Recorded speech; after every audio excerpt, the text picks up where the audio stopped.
So we've got the plumbing through from the water tank, and next is to do the water heater. This little beast here. Which is a whale. It is. Whale something. Oh, I thought you just meant the size of it. No, it's a whale water heater. Yeah, it is. Yeah, it's pretty big though. Yeah, it's a chunky thing. So I need to find a space for this under the van, Nick. It's got gas connection, and this is the exhaust flue. Ba-da-ba-da. And then on the indoors, which this pokes up through the van, well, we've got our connection for our control pad, hot and cold water supply, and an emergency shut-off as well. Cool. So, I need to find a decent position underneath the van. Yeah.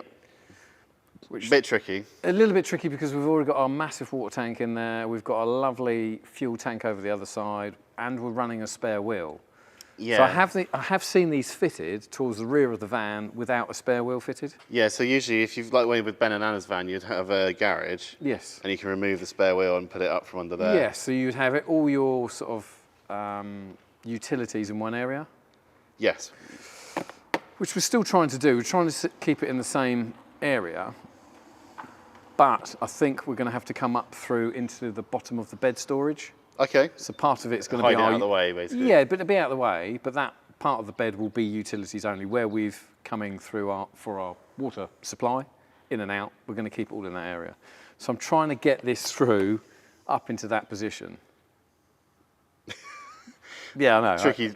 Well, they could have made it a bit smaller, couldn't they? Look at the size of it. No, it's big. No, it's supposed to be really efficient and work really well. So that's why it's this big. It's got a tank in there that heats up, and I've done a lot of measuring. And I'm going to pop some drill holes up. So I've marked out where this is going to go.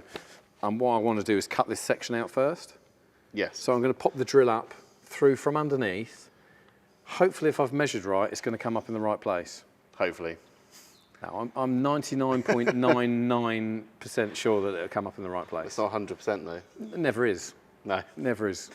Could be, right, well, if we go underneath, we'll show you roughly under the van where we're putting it. Yeah. So the only place we have left, Nick, is here, this area here. But the only thing I've got to move and change slightly is where the handbrake cable runs. Yes, I was going to ask about this. Yeah, so I'm going to have to reroute the handbrake cable and possibly the brake pipe. But it's fine because I've worked on cars all my life and I'm a fully trained engineer. Yeah, so in the automotive world. Yeah, so if you're feeling this at home, we suggest getting someone in to do it. Well, get a professional in if you're going to start moving things like brakes and brake cables, you should really sort of get someone that knows automotive stuff to be able to do that. Yeah, because if that goes wrong, you're a bit screwed. It's not good. Yeah, it's not good. And the last thing you want to do is roll it on the MOT bay and the MOT inspector go, "What have you done here?" So this is the area that we've got left. Unfortunately, is the only area we've got left to fit it. Obviously, it's going to go up probably about 3 inches more than it is now. Yeah. So it's still going to be higher than our... Well, it's going to be roughly the same as the water tank. It might be a bit above that, yeah. Anyway, so I've marked it out. I've measured this section here. This rectangle is going to pop through the floor. So, yeah, moment of truth. I'm going to pop a couple of drill holes through. Make sure we're in the right place, Nick. So Mark has drilled the pilot hole. We're ready to go. We've got our ear protection in. We've got our ear protection in. And we're going to cut it out. Are we ready? I'll probably do full throttle on this. Yeah, I was just asking, is it full throttle? Yep, definitely full throttle.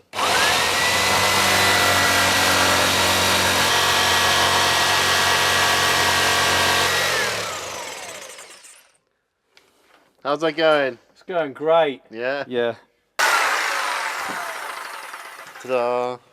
This is our water heater and it's fully installed now. As you can see, we've got a seal around the outside, so that seals it from inside to outside as it's underslung. We've got a release here. This actually drops the water out the bottom, so when you're parked up over winter or for a long period of time, you can drain it and not have water outside in that tank. We've got our cold inlet and our hot outlet. Now the heater itself is run by either a 240 volt or a gas and a 12 volt together. And all of our pipe work is the same 12mm flexible height pipe, and it comes in blue and red, so that can help denote the cold and the hot. And these are just push fit connectors, really simple, and make life really easy on the fitting application. Also, if you are doing an underslung tank, it's really important to use non-return valves. as our pump's above our tank, we want to keep this pump full of water at all times. So we've got a non-return valve here, and there's also another non-return valve down at the lower part of the tank. So we make sure at all times this is full of water. So this is how to operate your water heater. Firstly, we need to make sure that we've got power to our unit. Now, with our Sergeant unit, I've put the power for our water and our water heater all on the same button, so we'll press that on.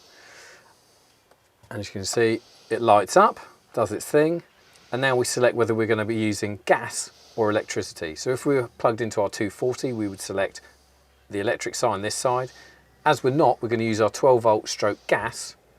We just press our gas logo there, that turns blue, and as that starts to ignite and heat up, that will then turn red. And then we have temperature control and adjustment using the plus or the minus button. And now once the orange flame is lit, that's on, so we just have to leave that for a few minutes. Have a cup of tea, 5 or 6 minutes later, you've got hot water. So that's our hot water, and we can mix it to full on cold, and somewhere in the middle. And it's quite powerful. So that's our pump running at 20 PSI. I think that's very useful indeed. Look at this. It's pretty good, isn't it? Whee. And then you've got your adjustment for temperature on this side neck. Yes. So you can turn it down or turn it up. Nice. How good is that? So that's how you fit your underslung wild water heater to your camper van. So now you can have pretty much instant hot water. Okay, a couple of minutes and a cup of tea, then you've got hot water to your camper van. Thank you very much for watching. Please make sure you press the subscribe button, and we'll see you next time.